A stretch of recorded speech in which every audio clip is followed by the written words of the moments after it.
हम देखिए इस नोट को वेरीफाई करने के लिए हम एक क्वेश्चन लेके आए, ठीक है। इस क्वेश्चन के थ्रू इस नोट के पॉइंट्स को हम और क्लियर कर सकते हैं। जैसे कि इसमें क्या लिखा हुआ, for the formation of ammonia, ठीक है। अमोनिया का प्रिपरेशन हमें करना है, किससे किससे करना, H2 और N2 से करना है, ठीक है। ये केमिकल रिएक्शन है, इसका इक्वेशन क्वेश्चन में दिया हुआ नहीं है। अब यहाँ पे दिया हुआ रेट ऑफ कंजम्पशन, इस वर्ड को ध्यान रखें, rate of consumption of N2 is इतना, ठीक है। इसका एक्चुअली यूनिट भी होगा मोल सेकंड इनवर्स, मान लें इतना मोल सेकंड इनवर्स।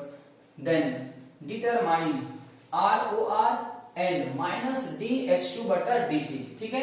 अब जैसे देखिए इक्वेशन तो दिया हुआ है नहीं, तो यहाँ पे नोट में यही चीज बताया जा रहा है कि अगर किसी रिएक्शन में रेट ऑफ रिएक्शन पूछता है, ठीक है, तो उस केमिकल रिएक्शन का इक्वेशन क्वेश्चन में ही देना चाहिए। अगर नहीं देता है तो अलग अलग आंसर आना शुरू हो जाएगा, ठीक है।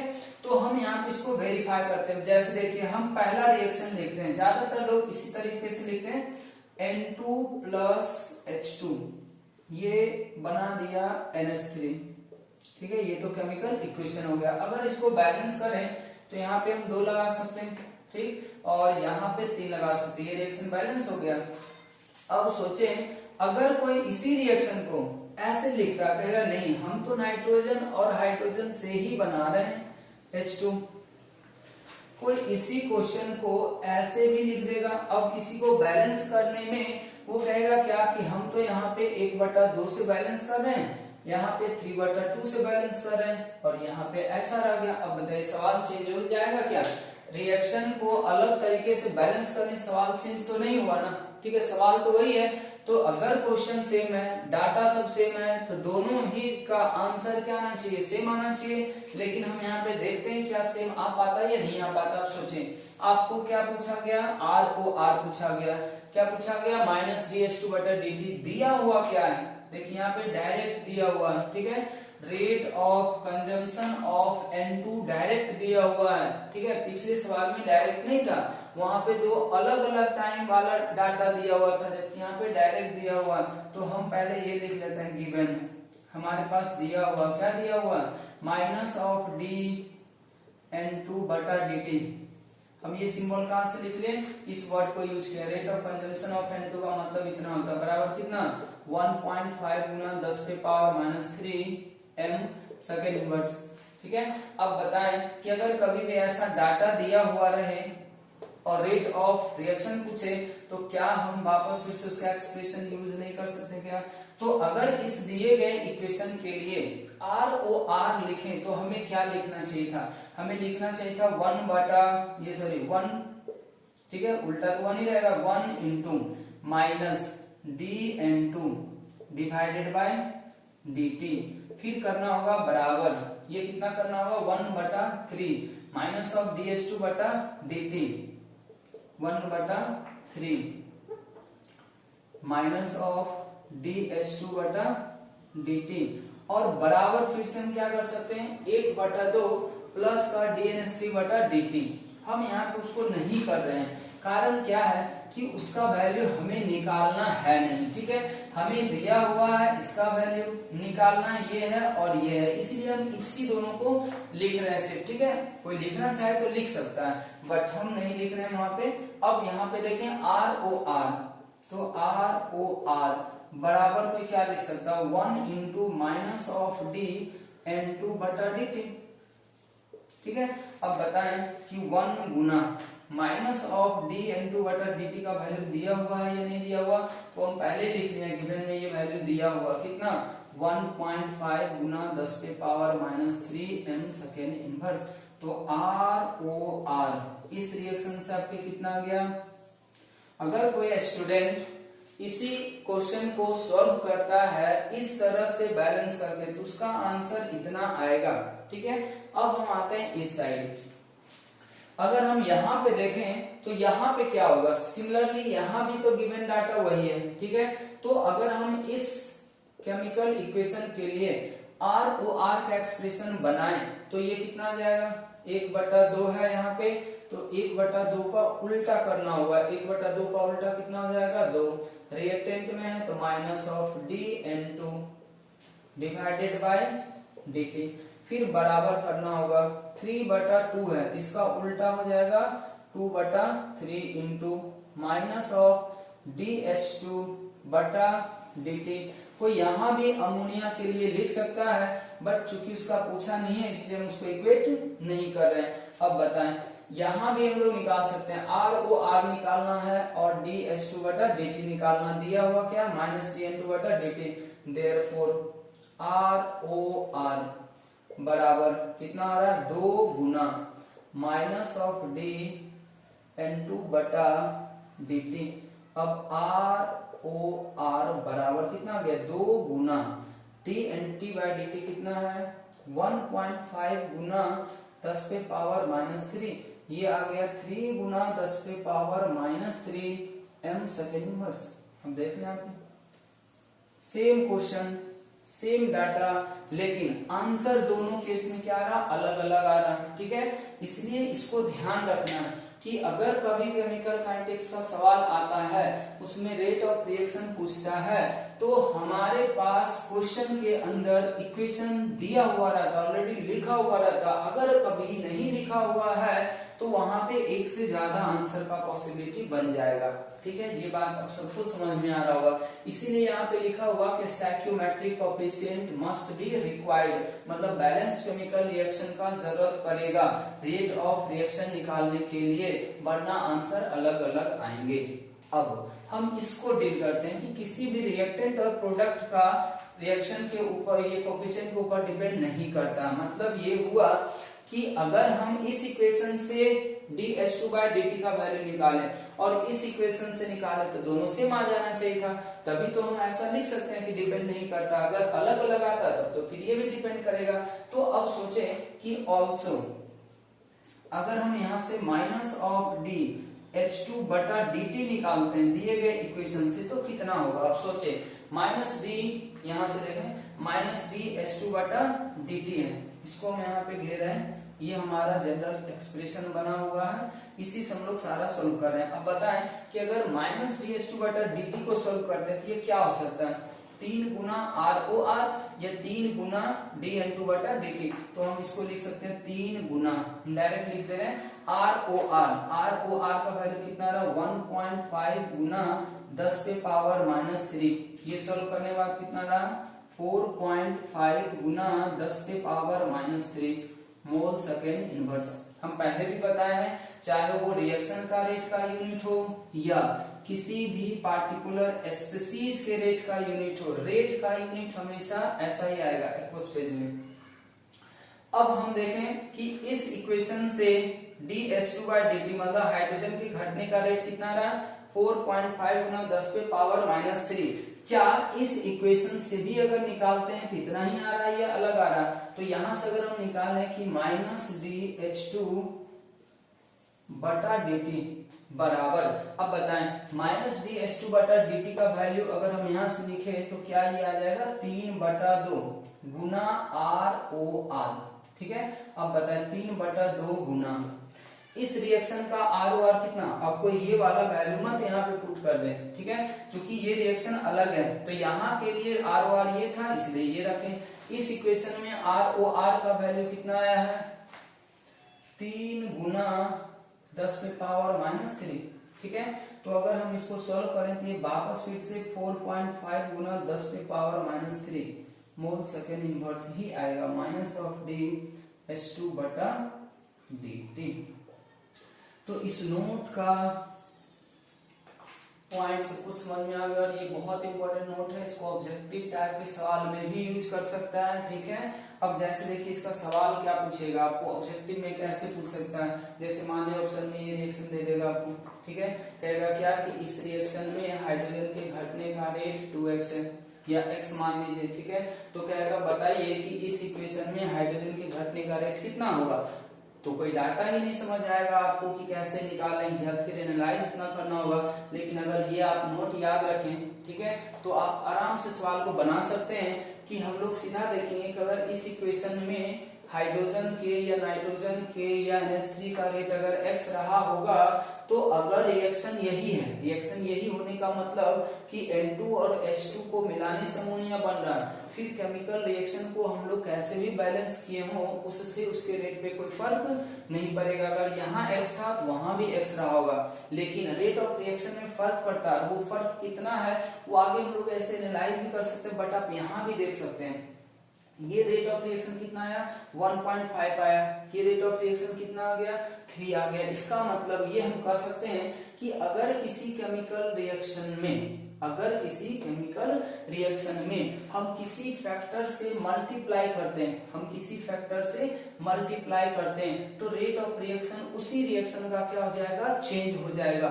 और किस तरीके से चेंज होगा, अब देखो इस रिएक्शन में हम क्या किया, हम ऐसा कर सकते हैं क्या, इसमें हम 1/2 से गुना कर दिए, तो अगर इसका रेट 1.5 था तो अब इसका रेट कितना हो गया 3 हो गया। मतलब जितना से गुना करते हैं उसके रेसिप्रोकल वाले वैल्यू से रेट क्या हो जाएगा, बढ़ेगा। जितना से हम गुना करते हैं उसके रेसिप्रोकल वाले वैल्यू से क्या हो जाएगा, रिएक्शन का रेट चेंज हो जाएगा। ये सब ऑब्जेक्टिव पॉइंट ऑफ व्यू से बहुत इंपॉर्टेंट चीज है, इसको हम लोग आगे डील करेंगे। फिलहाल ये नोट का पॉइंट सभी लोगों को समझ में आ गया होगा। तो ये हमारा रेट ऑफ रिएक्शन का दूसरा सवाल हो गया। अब हम लोग जो नेक्स्ट सवाल करते हैं वो गैसियस फेज रिएक्शन पे भी कर लेते हैं। अभी तक हम लोग जो भी सवाल किए वो एक्वस वाले पे कर रहे थे, तो एक्वस वाले रिएक्शन को हम लोग इस तरीके से डील करते हैं। हम लोग कुछ गैस फेज वाले रिएक्शन को कर लेते हैं। पहले इसको लिख लें आप लोग, फिर हम लोग गैसियस फेज रिएक्शन को करते हैं।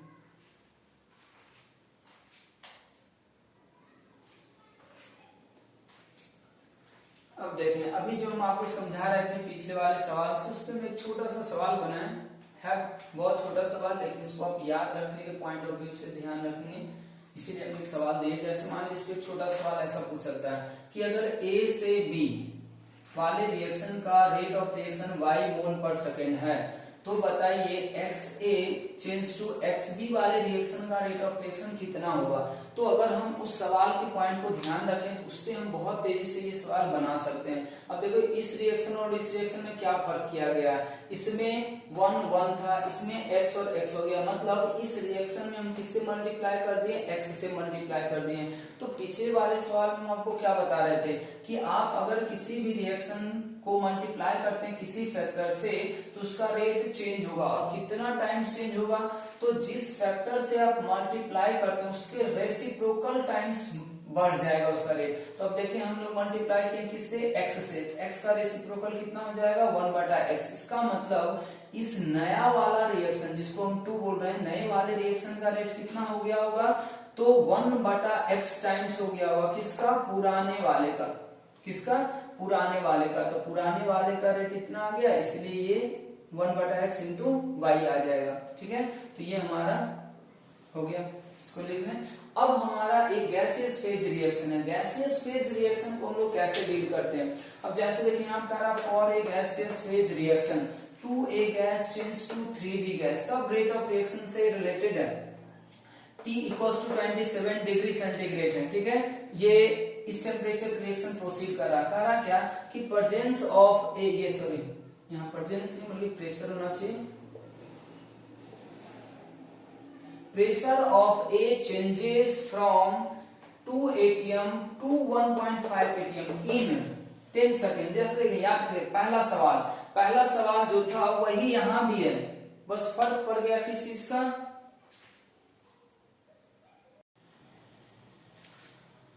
हाँ तो हम बात कर रहे थे कि ये जो क्वेश्चन है ना वो फर्स्ट क्वेश्चन से ही मिलता जुलता है। ठीक है, बस फर्क इतना है कि उसमें कंसंट्रेशन था और इसमें क्या दिया हुआ है, प्रेशर दिया हुआ है। तो इस सवाल को हम लोग वापस कैसे सॉल्व कर सकते हैं, तो जैसे हम फर्स्ट क्वेश्चन को सॉल्व किए सेम तरह से इसको भी हम लोग सॉल्व करते हैं। तो इसको हम लोग सॉल्व यहाँ पे कर रहे हैं, देखिए सभी लोग ध्यान से। अब जैसे देखिए हम अगर इसके फर्स्ट पार्ट को सॉल्व करते हैं तो हमारे पास पहला क्या दिया हुआ, रिएक्शन दिया हुआ, तो इस रिएक्शन को लिख लेते हैं। ये हो जाएगा 2a gas change to 3b gas. ठीक है, अब वहां भी हम लोग क्या बोले थे, t इक्वल्स टू 0 पे शुरू करते हैं। अब बताइए वहां पे कंसंट्रेशन है तो यहाँ पे क्या दिया हुआ, प्रेशर है कितना atm 2 ATM तो दिया हुआ है, इसलिए हम लोग रख देते हैं यहाँ पे। फिर कितने समय के बाद, 10 सेकंड के बाद, तो वहां पे हम लोग T1 टाइम मान देते हैं। 10 सेकंड के बाद ये घट के कितना बच गया है, 1.5 ATM बच गया। ठीक है, ये हमारा पहला पार्ट का इतना दिया हुआ। अब सोचिए कि हमें पूछा क्या गया है, रेट ऑफ रिएक्शन पूछा गया, मोल पर सेकेंड के टर्म में और ATM सेकेंड इनवर्स के टर्म में पूछा गया है। हम इस क्वेश्चन को मिटा रहे हैं, आप लोग पास लिखा हुआ है, इसको हम लोग कैसे सॉल्व कर सकते हैं। ठीक है, अब जैसे देखें तो यहां से ये कंफर्म हो गया कि अगर रेट ऑफ रिएक्शन पूछा है और किसी भी रिएक्टेंट का 2 अलग अलग टाइम पे प्रेशर दिया हुआ है, इसका मतलब वापस यहाँ भी हमें इस सवाल को सॉल्व करने के लिए ROR वाला एक्सप्रेशन ही यूज करना पड़ेगा। तो यहाँ पे क्या लिख सकते हो, 1/2। देखिए ये प्रेशर के टर्म है, इसलिए हम लोग लिखेंगे यहाँ माइनस तो होना ही था क्योंकि रिएक्टेंट है, d/dt।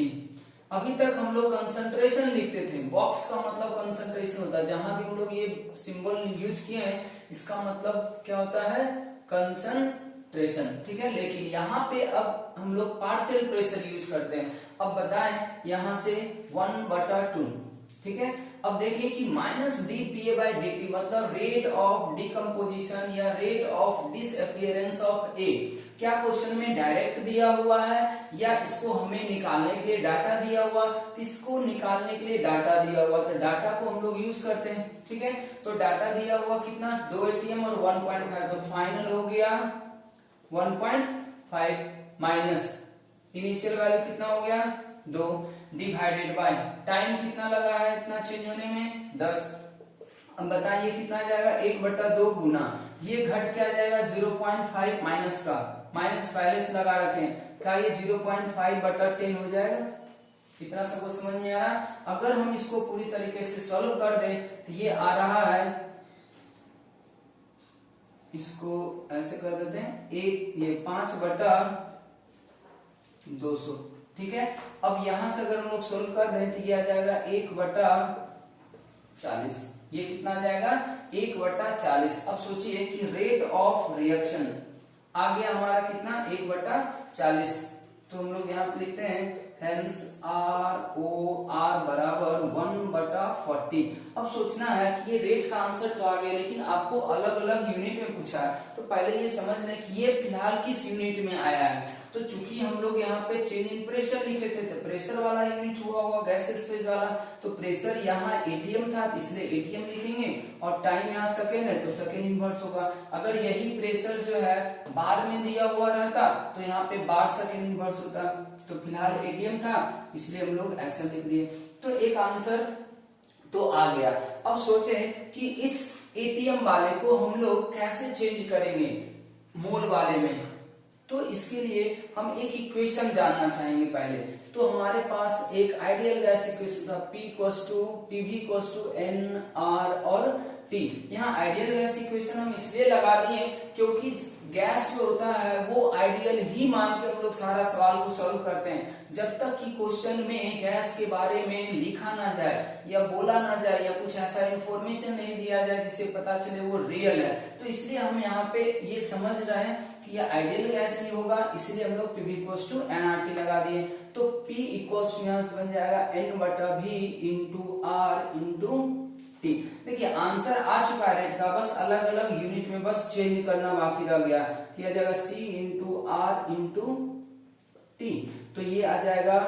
अब देखिए अगर हम इसमें चेंज लेते हैं तो डेल्टा P बराबर डेल्टा C गुना R और गुना T। चूंकि यहाँ पे T कांस्टेंट है, एक फिक्स टेम्परेचर पे रिएक्शन प्रोसीड कर रहा है, इसलिए T में चेंजिंग होगा नहीं।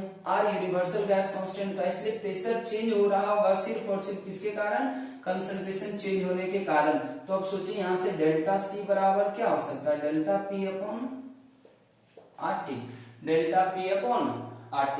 अब यहाँ से अगर हम लोग देखें कि डेल्टा C बराबर, चूंकि हम लोग को यहाँ से जो पता चला ये चला कि 1 सेकेंड के अंदर 1/40 ATM प्रेशर चेंज हो रहा है, तो हमें यही तो निकालना है कि 1 सेकेंड के अंदर आखिर कितना मोल चेंज हो रहा होगा 1 सेकेंड में। तो अगर हम चेंज इन प्रेशर देखें 1 सेकेंड में तो कितना है 1/40, फिर इसको डिवाइड कर देंगे। आर का वैल्यू कितना लेना होगा यहाँ पे 1/12 गुना कितना करना होगा टी। टी का वैल्यू भी दिया हुआ 300 केल्विन। टेम्परेचर को हम केल्विन में चेंज करके रखते हैं।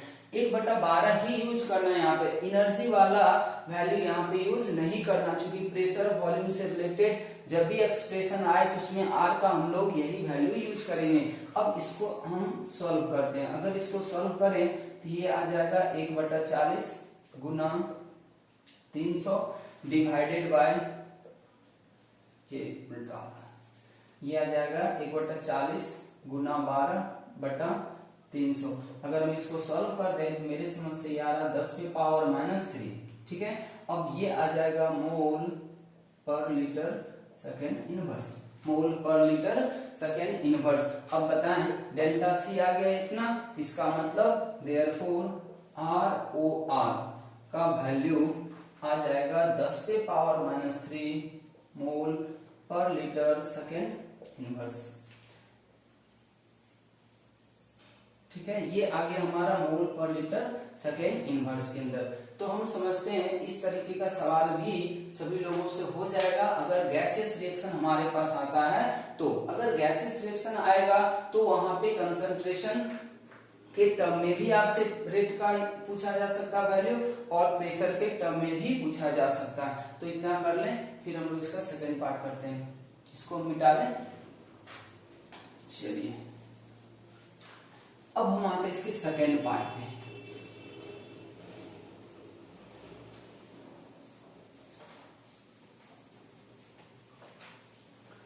सेकेंड पार्ट को अगर हम लोग सॉल्व करें तो सेकेंड पार्ट में वापस हम वही कर सकते हैं। ये इक्वेशन दिया हुआ है, इक्वेशन क्या था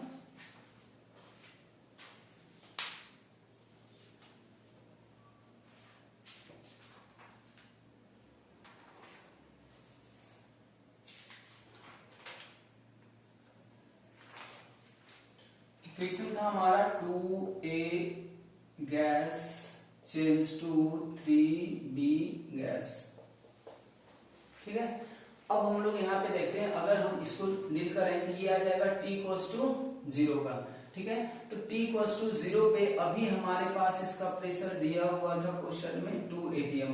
फिर से आ जाएगा T=T1 पे। T1 पे इसका कितना दिया था 1.5 atm। अब यहाँ पे ध्यान दें, अब यहाँ पे दिया हुआ क्या कि T2A गैस के लिए कितना दिया हुआ 2 atm। कुछ समय के बाद ये कितना हो गया घट के 1.5 atm। अब सोचें कि जितने टाइम में ये एक्चुअली 10 सेकेंड दिया हुआ था, ठीक है 10 सेकेंड, तो 10 सेकेंड में जब ये 2 से घट के 1.5 आया है तो उतना ही टाइम में ये भी तो कुछ ना कुछ इसका प्रेशर बढ़ा होगा, क्योंकि T=0 पे ये 0 था तो 10 सेकेंड के बाद ये बढ़ा होगा। बढ़ के ये कितना हो गया होगा तभी हमें फिलहाल पता नहीं चल रहा, इसलिए इसको हम लोग P मान लिए हैं। अब इस P के वैल्यू को निकालने का दो तरीका हो सकता है। ठीक है, एक स्टोइकियोमेट्री को यूज करके हम लोग कर सकते हैं, दूसरा रेट को यूज करके कर सकते हैं। स्टोइकियोमेट्री को अगर यूज करके करें तो ये सवाल बहुत आसानी से बन सकता है, और रेट में थोड़ा सा आपको ये ज्यादा लेनी नहीं कर सकते बल्कि ज्यादा लेंथ का हो जाएगा। ठीक है, तो हम पहले इसको रेट के यूज करके ही बनाते हैं। तो अगर हम इसको रेट का यूज करें तो हम ये सॉल्यूशन कर सकते हैं ऐसे कि अगर हम लिखें 1/2, ठीक है, तो ये आ जाएगा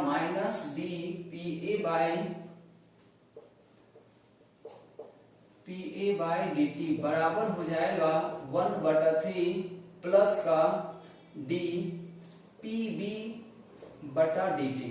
ठीक है, हम ऐसा क्यों करना चाह रहे हैं? हम ऐसा इसलिए करना चाह रहे हैं ताकि अगर हमें ये पता चल जाए कि A का प्रेशर किस रेट से घट रहा है, ठीक है, तो उसके अनुसार हम ये समझ सकते हैं या निकाल पाएंगे कि आखिर B का प्रेशर किस रेट से बढ़ रहा होगा। तो इसको हम लोग ऐसे करते हैं 1/2 गुना, अब सोचे क्या -dPA/dt का वैल्यू हम पहले ही पार्ट में निकाल चुके हैं, या हम अभी भी अगर यहाँ समझे तो ये निकाला जा सकता, क्योंकि चेंज इन प्रेशर कितना रहा इतना, तो ये आ जाएगा मेरे समझ से 0.5 डिवाइडेड बाय कितना हो गया 10, देख लें डेल्टा टी हो गया 10 और चेंज इन प्रेशर 0.5 का हो गया। अब बराबर कर देंगे 1/3 गुना प्लस का dPB/dt। ठीक है। अब अगर यहाँ से कोई इसको सॉल्व कर दे तो ये वापस आ रहा कितना 1/40, इसको सॉल्व भी कर देते हैं, 200 कट जाएगा, 1/40 बराबर 1/3 गुना प्लस का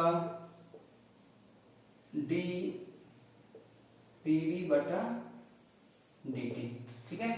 अगर हम यहां से देखें तो ये डी पीवी बटा dt का जो वैल्यू आ जाएगा वो आ जाएगा हमारा 3/40 ATM second inverse, ATM second inverse. अब देखिए यहां से क्या पता चल रहा है, यहां से ये पता चला कि अगर 1 सेकेंड के अंदर 3/40 एटीएम प्रेशर बी का बढ़ता है, ठीक है। तो अब सोचे कि जो क्वेश्चन पूछा गया है उसमें 1 सेकेंड में बी का प्रेशर मेजर करना है या आपको 10 सेकेंड में मेजर करना है, तो 10 सेकेंड में मेजर करना है। इसीलिए हम यहाँ पे ऐसा लिख सकते हैं, hence pressure of B, pressure of B after 10 second. 10 second में कितना हो जाएगा, जब 1 सेकेंड में 3/10 एटीएम प्रेशर बढ़ रहा है तो 10 सेकेंड में कितना हो जाएगा, इसका 10 टाइम्स, तो ये कट जाएगा, तो ये हमारा फाइनल आंसर कितना हो जाएगा 3/4 एटीएम। अब यहाँ पर सेकेंड नहीं लिख सकते क्योंकि ये टोटल प्रेशर आ गया बी के कारण कहां पे 10 सेकेंड के बाद। ये दूसरा पार्ट भी हमारा हो गया। तीसरा पार्ट तो बहुत आसान हो गया। अब सोचो तीसरा पार्ट में क्या कहा गया कि 10 सेकेंड के बाद बताइए टोटल प्रेशर कितना हो जाएगा। अब सोचिए ये 2 से घट के कितना हो गया 1.5 और उतने ही टाइम में ये कितना बढ़ गया 3/4। इसका मतलब अगर हम लिखें टोटल प्रेशर तो ये आ जाएगा 1.5 प्लस 3/4 मतलब 1.5 प्लस 0.75, तो ये आ जाएगा आपका 1.8 एटीएम। टोटल प्रेशर कितना हो जाएगा 1.8 एटीएम, ये हमारा फाइनल आंसर हो जाएगा। अब इसी में देखिए अगर गैसेस स्टेट कोई पढ़ा हुआ रहता तो इसी में आपसे मोल फ्रैक्शन वगैरह भी पूछ सकता है, ठीक है। तो सब चीज हम लोग आगे और देखेंगे, गैसेस स्टेट पढ़ते हैं तो हम लोग देखते हैं, ठीक है। तो फिलहाल ये हमारा क्वेश्चन हो गया खत्म। अब हम लोग नेक्स्ट क्वेश्चन करते हैं इसके ऊपर जो और भी इंपॉर्टेंट होगा, पहले इतना लिख लें।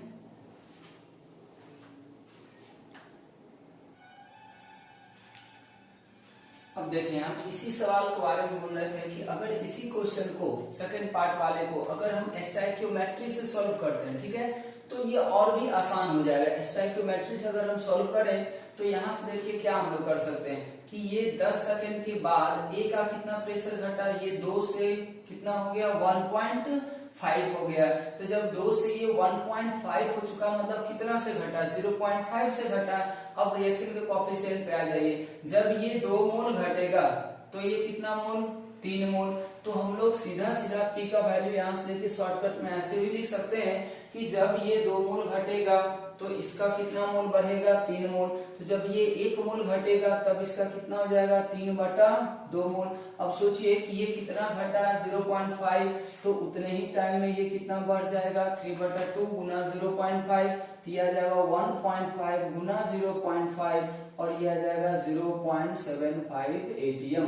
तो देखिए बी वाला जो पार्ट है सेकेंड वाला पार्ट है इसको स्टोइकियोमेट्री से भी बनाया जा सकता है जो कि और भी आसान है, लेकिन स्टोइकियोमेट्री थोड़ा सबको लगाने आना चाहिए, नहीं तो हम रेट के सहारे भी उसको बना लिए हैं, ठीक है।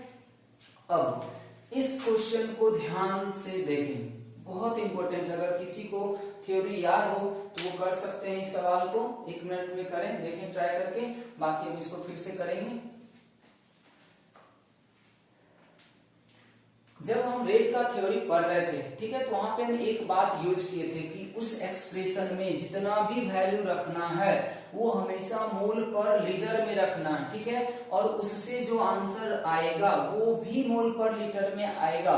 अगर वैल्यू मोल पर लीटर में नहीं दे रखा है, ठीक है, जैसा कि देखिए इस क्वेश्चन में एक रिएक्शन दिया हुआ है, बैलेंस रिएक्शन है, इसमें क्या कह रहा है कि अमोनिया के फॉर्मेशन का रेट दिया हुआ, चूंकि डायरेक्ट लिखा रेट ऑफ NH3, मतलब इसका फॉर्मेशन का रेट दे रखा, लेकिन रेट जो दिया है वो देखिए किस में दिया हुआ, मोल में दिया हुआ है या केजी में है, केजी में, मतलब मोल में नहीं है, केजी के अलावे ग्राम में भी हो सकता था, इसका मतलब, और रेट पूछा किसका है, इसका मतलब कि माइनस ऑफ DH2 बटा dt हमसे पूछा जा रहा है, ये पूछने मतलब क्या है, DH2 बटा dt पूछा जा रहा, तो ऐसा क्वांटिटी तो हमारा वो रेट के एक्सप्रेशन में ही रिलेट होता है। तो अगर हम अब रेट का एक्सप्रेशन, इतना समझने के बाद हमें पता चल गया कि इस क्वेश्चन को सॉल्व करने के लिए वापस हमें उसी रेट वाले क्वेश्चन को यूज करना होगा। अब सोचिए हमें निकालना क्या है, हाइड्रोजन का रेट, दिया हुआ किसका है, अमोनिया का रेट, क्या हम इन्हीं दोनों को आपस में इक्वेट कर सकते हैं, नहीं तो आप R को R बराबर भी लिखें, लेकिन R वार का कोई यहाँ पे जरूरत है नहीं, फिलहाल हम ऐसा लिखना चाहें तो लिख सकते हैं 1/2, 1/2 नहीं बल्कि 1 इंटू माइनस ऑफ dN2 बटा dt बराबर हम कर सकते हैं 1/3 माइनस ऑफ, इसको ऐसे लिख सकते हैं, माइनस ऑफ DH2 बटा dt, ठीक है, और ये बराबर हो जाएगा, इसको मिटा दे रहे हैं, ये बराबर हो जाएगा 1/2 प्लस का DNH3 बटा dt। ये बहुत इंपॉर्टेंट सवाल है, इसमें बहुत गलती होती है, ठीक है, और रीजन बस यही है कि बच्चे लोग ध्यान नहीं रखते हैं कि इस एक्सप्रेशन में जो सब वैल्यू यूज करना है वो पर मोल वाला यूज करना, केजी या ये ग्राम में यूज नहीं करना। अब देखें हमें लगेगा क्या, देखने सवाल बहुत आसान लगेगा, चलो ये निकालना है, ये दे रखा है, ये वैल्यू रख दो, आंसर आ जाएगा, उसको बहुत होगा तो ग्राम और आवर को मिनट में चेंज कर देंगे, लेकिन वैसे करके करेंगे तो आंसर गलत आएगा, क्योंकि ये हमेशा मोल पर लीटर में होना चाहिए।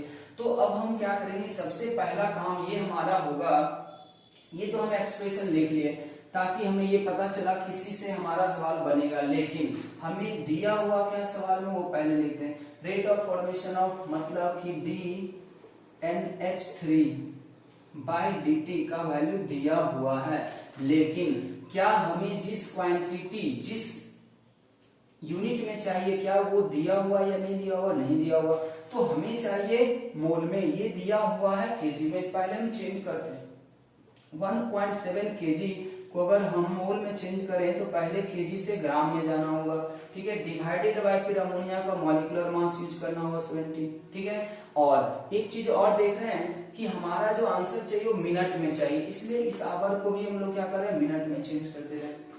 अगर हम इन सबको सॉल्व कर दें तो मेरे समझ से आंसर आ रहा है, इसको अगर हम सॉल्व करें तो इस पॉइंट को हटा दें, नीचे 10 आ जाएगा, तो ये 17 से 17 पूरा कट जाएगा, फिर 1 0 1 0, फिर 1 0 1 0, ये बचेगा 10/6, मतलब कि 5/3, ठीक है।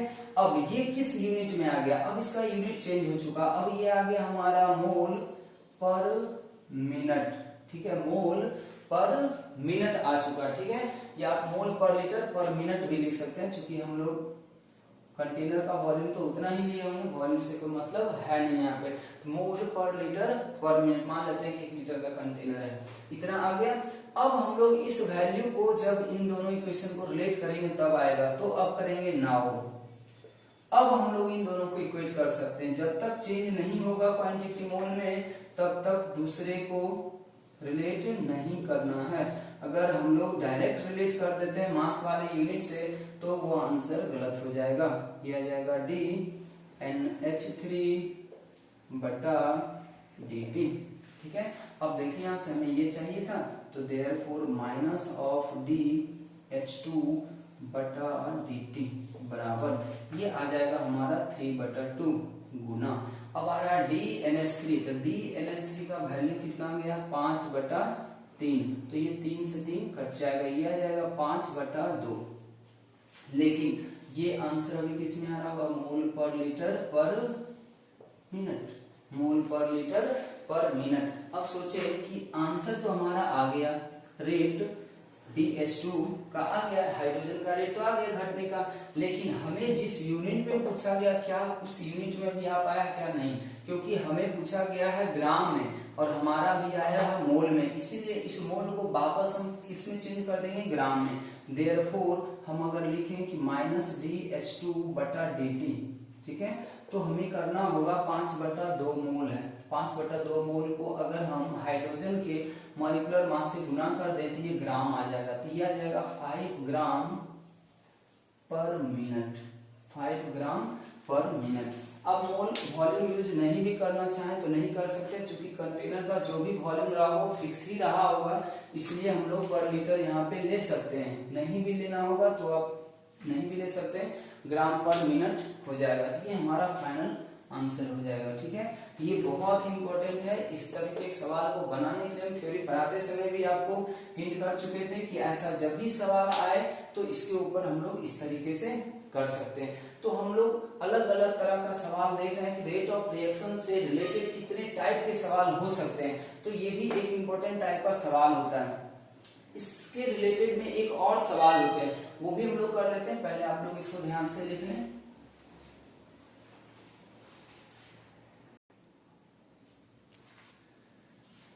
अब देखिए, एक इस तरह का भी सवाल रेट के इक्वेशन के ऊपर हो सकता है। ठीक है, अब ये भी एक मॉडर्न टाइप का सवाल होता है जिसमें एक अलग तरह का आपको रिलेशन दिया हुआ रहेगा क्वेश्चन में। ठीक है, और कहेगा कि बताइए कि ये रिएक्शन अगर अनबैलेंस्ड है तो जब इसको बैलेंस्ड करेंगे तो इसका क्या क्या कोफिशिएंट आएगा। अगर ये रिएक्शन इस इक्वेशन को फॉलो कर रहा है तब की बात है। ठीक है, तो अब हम इस तरीके के सवाल को कैसे सॉल्व करते हैं। ठीक, तो याद रहे कि जब रिएक्शन बैलेंस्ड होता है तो उसका हम लोग रेट का एक्सप्रेशन लिखते हैं। ठीक है, तो कोफिशिएंट उसमें यूज होता है। तो अगर मानिए कि अगर हमें इस दोनों के रेट का एक्सप्रेशन पता चल जाए तो वहां पे कोफिशिएंट आएगा, फिर उसके लिए हम लोग इन दोनों को बैलेंस भी कर सकते हैं। तो अब सवाल उल्टा है एक तरह से देखें तो पहले क्या होता था, बैलेंस केमिकल रिएक्शन दिया हुआ रहता था तो उसका इक्वेशन लिखते थे। यहाँ पे क्या किया हुआ कि रेट दोनों का इस तरीके से रिलेट कर दिया, तब कारक बताइए कि बैलेंस्ड रिएक्शन क्या होगा। तो इसको हम लोग निकालने के लिए क्या करते हैं कि जो रिलेशन दिया हुआ रहे स्पीशीज के रेट के बीच में उसी को पहले हम यूज करते हैं। तो बताइए रिलेशन क्या दिया हुआ दोनों के रेट के बीच में। कह रहा क्या कि जब हम लोग ए के डिसअपीयरेंस या ए के घटने के रेट का लॉग लेते हैं तो वो बराबर होता है बी के बढ़ने के रेट के लॉग का और +1 होता है। ठीक है, कुछ ऐसा रिलेशन दिया हुआ। तो हम इसको क्या करना चाहेंगे कि इसमें बैलेंस्ड केमिकल इक्वेशन लाने के लिए हमें सिर्फ dA/dt और dB/dt होना चाहिए एक्सप्रेशन में, और उसमें कुछ कांस्टेंट मल्टीप्लाई होना चाहिए। इसका मतलब हमारे लिए वहां लॉग का जरूरत है नहीं, इसलिए अब पहला टारगेट हमारा यही होगा कि हम लॉग को यहाँ से एलिमिनेट करने का कोशिश करें, क्योंकि लॉग जब तक हटेगा नहीं तब तक dA/dt और dB/dt के बीच में रिलेशन आएगा नहीं। ठीक है, तो ये हम लोग इस तरीके से लॉग को हटा सकते हैं। यहाँ पे थोड़ा सा मैथ का फॉर्मूला यूज करना होगा। लॉग में जो भी यूज किया जाता है dB/dt। अब देखिए 1 को हम लोग क्या करेंगे ना, इसको log 10 लिखते हैं, क्योंकि log 10 का वैल्यू 1 होता है। ठीक है, अब इसके आगे हम लोग क्या करते हैं कि log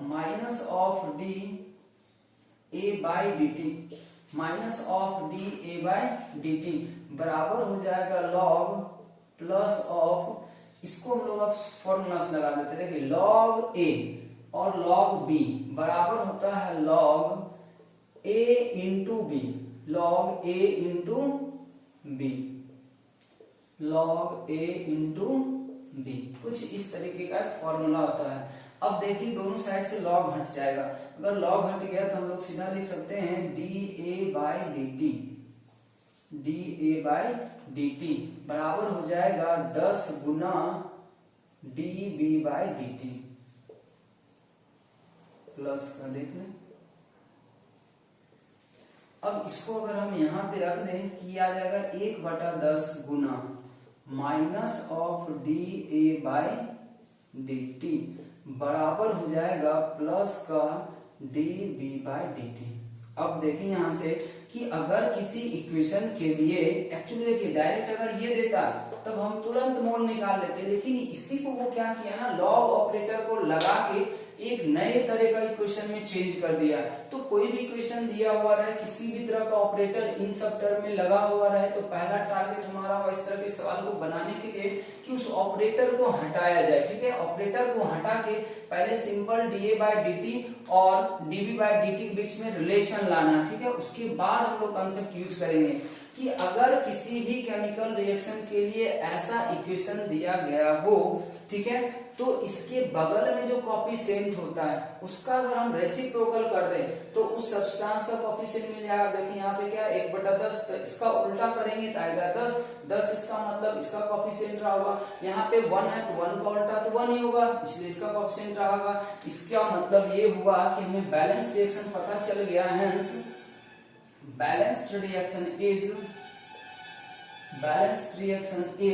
10A change to B. Therefore molar ratio of A is to B is equals to 10:1। ये हमारा फाइनल आंसर हो गया। तो इस तरीके का भी सवाल रेट से रिलेटेड हो सकता है। वो एक छोटा सा सवाल है, उसको हम लिख दे रहे हैं, सभी लोग कर लेना।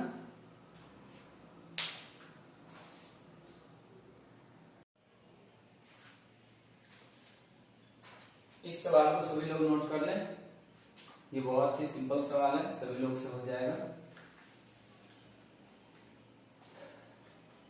नेक्स्ट हम लोग पढ़ेंगे रेट ऑफ, ये डिफरेंट टाइप्स ऑफ रेट होते हैं। रेट कितने तरीके के होते हैं, ठीक है।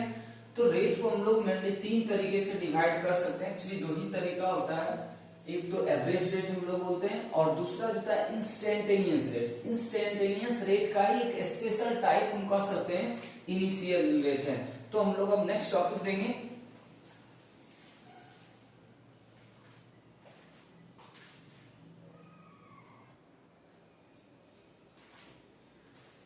Different types of rate. इसमें देखिए पहला जो रेट है वो है एवरेज रेट। एवरेज रेट को हम लोग किस तरह से डिफाइन कर सकते हैं, तो ये सिर्फ डेफिनेशन है, डेफिनेशन याद रखना है, इसमें बहुत ज्यादा कुछ है नहीं, हम पहले लिख रखे हैं यहाँ पे, एक बार रीड कर लेते हैं।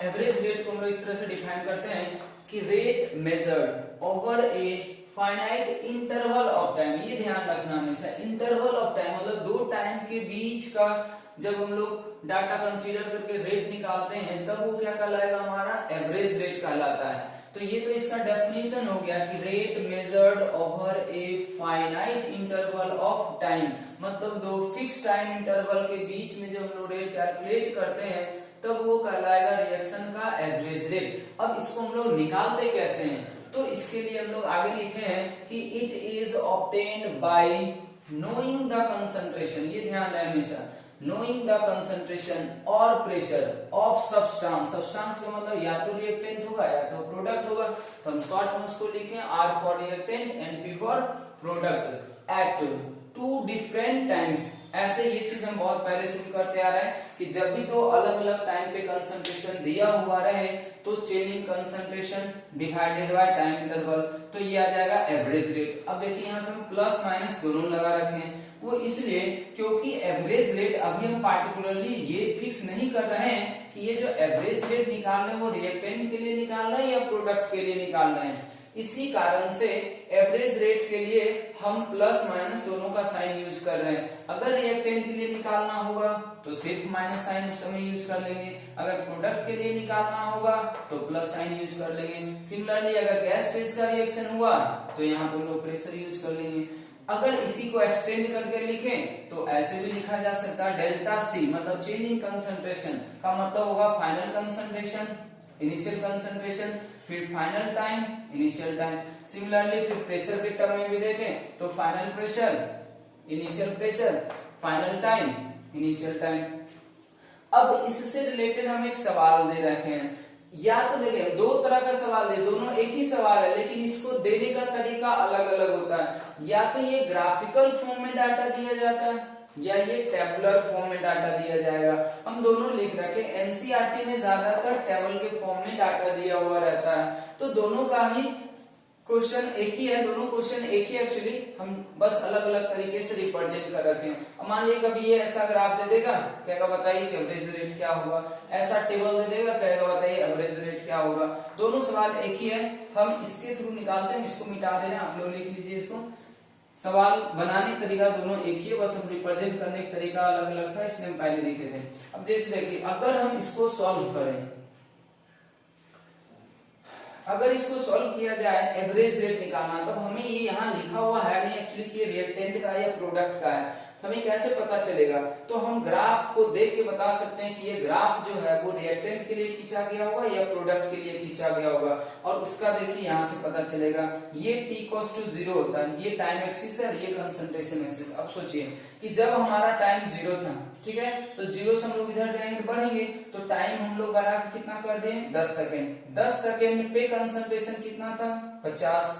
अब अगर हम 10 से 20 जाते हैं तो देखिए कंसंट्रेशन कितना गया 10। इसका मतलब कंसंट्रेशन घट रहा है जैसे जैसे टाइम बढ़ रहा है। तो ऐसा किसके लिए होता है? रिएक्टेंट के लिए या प्रोडक्ट के लिए?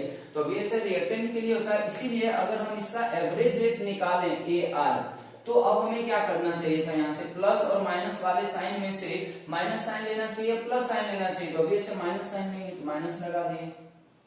अब देखिए फाइनल कंसंट्रेशन, फाइनल कंसंट्रेशन मतलब जब टाइम हमारा 20 हो गया तो 10, तो यहाँ पे हम 10 लिख लेते हैं, फिर माइनस कर देते हैं। इनिशियल कंसंट्रेशन 50, तो 50 कर देते हैं, divided by final time 20, initial time 10, 20 minus 10। इसको अगर हम सोल्व करें तो ये आ जाएगा 40, माइनस का ये पहले से माइनस है तो प्लस, फिर ये आ जाएगा कितना 10, ये आ जाएगा मोल पर लीटर सेकेंड इनवर्स, या इसी को m सेकेंड इनवर्स भी लिखा जा सकता है। देखिए फिर से एवरेज रेट आया, इसका क्या मतलब बताया गया था? ये देखिए बताना चाह रहा है कि जिस किसी भी रिएक्शन के लिए हो, रिएक्शन का यहाँ पे जरूरत नहीं है क्योंकि ग्राफ दे रखा था एवरेज रेट निकालना, तो हम लोग को कोएफिशिएंट वगैरह से यहाँ पे जरूरत होता नहीं है। तो 1 सेकंड के अंदर उस रिएक्टेंट का 4 मोल घट जाएगा। हर एक सेकंड के बाद रिएक्टेंट का 4 मोल घट जाएगा। अगर मान लिया टेबल का भी डाटा दिया रहेगा तो फॉर्मूला तो यही लगाना, बस अलग जिस टाइम इंटरवल आपको कहेगा, मान लीजिए 10 से 20 तक कर रहा है तो 10-20 यूज करेंगे, और टाइम हो सकता है दिया हुआ रहता है, तो जिस टाइम गैप के बीच कहेगा उसी टाइम गैप के बीच में कंसंट्रेशन भी ऊपर लेना, उसी टाइम इंटरवल को हम लोग यूज करके एवरेज रेट निकाल सकते हैं। ठीक है, अब अगला जो होता है वो है इंस्टेंटेनियस रेट। तो ये सब लोग लिखने पहले उसके बाद हम इंस्टेंटेनियस रेट को डील करते हैं।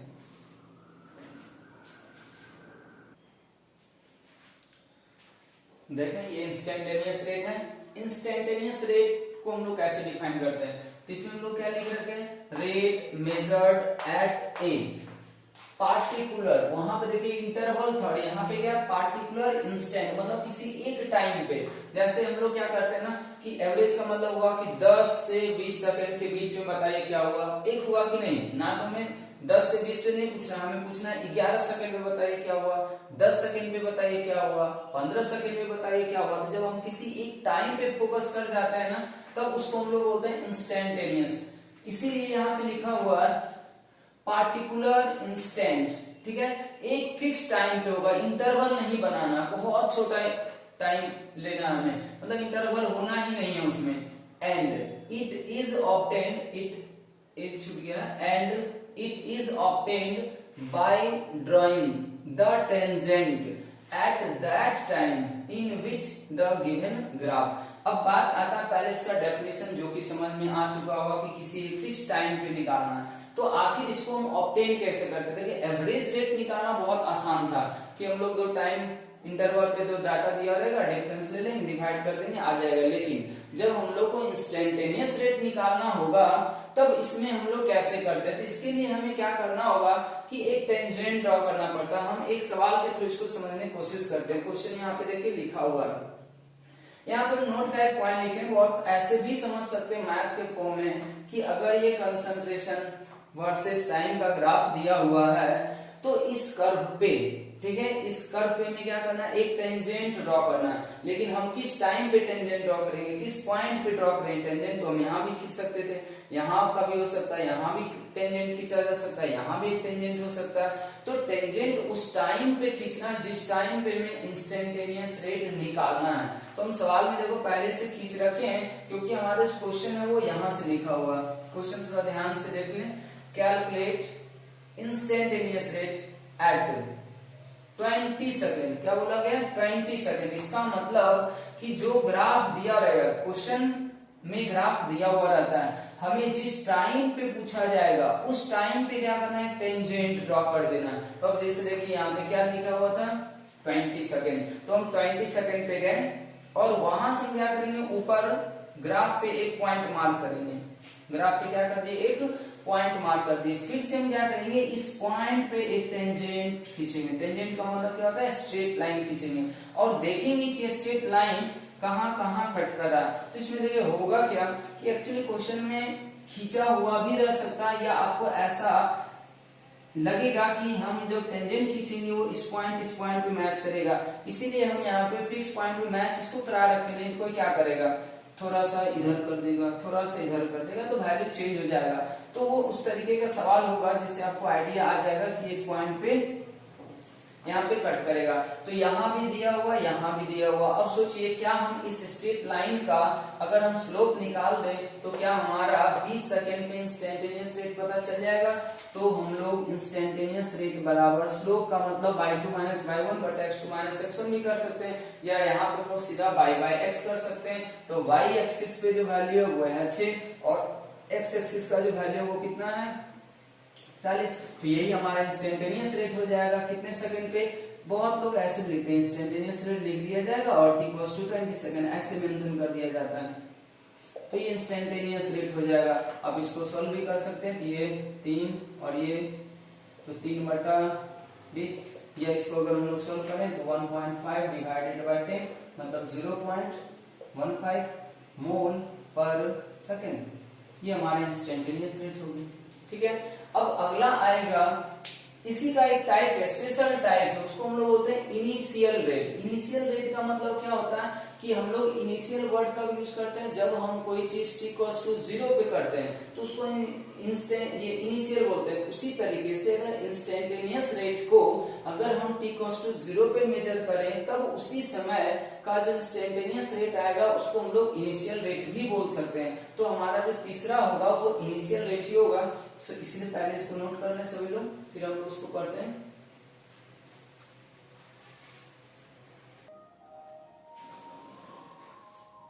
इनिशियल रेट, इनिशियल रेट देखिए, इनिशियल रेट हम लोग किसको बोल रहे हैं, तो rate at the start of reaction. जिस रेट से रिएक्शन स्टार्ट होता है, मतलब किसी भी रिएक्शन का rate at t equals to 0, t equals to 0 पे जो रिएक्शन का रेट होता है उसी को हम लोग क्या बोलते हैं, इनिशियल रेट। तो हम पहले भी बताए थे कि ये स्पेशल टाइप है इंस्टेंटेनियस रेट का ही। तो इंस्टेंटेनियस रेट को हम लोग कैसे रिप्रेजेंट करते थे, plus minus delta C by delta T. Plus और माइनस हम एक बार समझा चुके हैं, कब लेना, कब प्लस लेना, कब माइनस लेना। रिएक्टेंट होगा तो माइनस लेना और प्रोडक्ट होगा तो प्लस लेना। तो इसी चीज को हम अब यहाँ पे t इक्वल्स टू 0 पे दिखा दिए। तो ये हो गया इनिशियल रेट का फॉर्मूला। अब बात आता है कि इसको हम निकालेंगे कैसे। तो इसको निकालने का क्या तरीका होता है, इंस्टेंटेनियस रेट हो गया या फिर इनिशियल रेट हो गया, सब एक ही है। अब देखिए इंस्टेंटेनियस रेट निकालने का एक हम तरीका बता दिए आपको, किसके थ्रू, ग्राफ के थ्रू। ठीक है। ग्राफ अगर दिया हुआ रहेगा तब इंस्टेंटेनियस रेट निकालने का तरीका होता है कि जिस टाइम पे आपसे पूछा गया हो उस टाइम पे आप एक टेंजेंट ड्रॉ करेंगे दिए गए कर्व के अनुसार, और फिर उस कर्व का क्या करो, स्लोप निकाल दो। तो वो जो स्लोप आएगा वो उस टाइम का इंस्टेंटेनियस रेट हो जाएगा। अब इंस्टेंटेनियस रेट पूछने का दूसरा भी तरीका होगा कि आपको क्या कर देगा कि कोई भी रिएक्शन लेगा तो उसमें रिएक्टेंट होगा या फिर प्रोडक्ट होगा, तो रिएक्टेंट का या प्रोडक्ट का कंसंट्रेशन टाइम के साथ चेंज जो होता है वो इक्वेशन बना देगा। जैसा कि देखिए इस क्वेश्चन में दिया हुआ है, तो इस क्वेश्चन को हम लोग यहाँ पे करते हैं। ध्यान रखिएगा इंस्टेंटेनियस रेट और इनिशियल रेट दोनों ही इंपॉर्टेंट है, ठीक है, और उसका सवाल भी अक्सर पूछा जाता है, एक तो ग्राफ के थ्रू और दूसरा इक्वेशन के थ्रू। तो ग्राफ के थ्रू शायद सबको क्लियर हो गया होगा, हम लास्ट में एक बार सब रिपीट कर देंगे।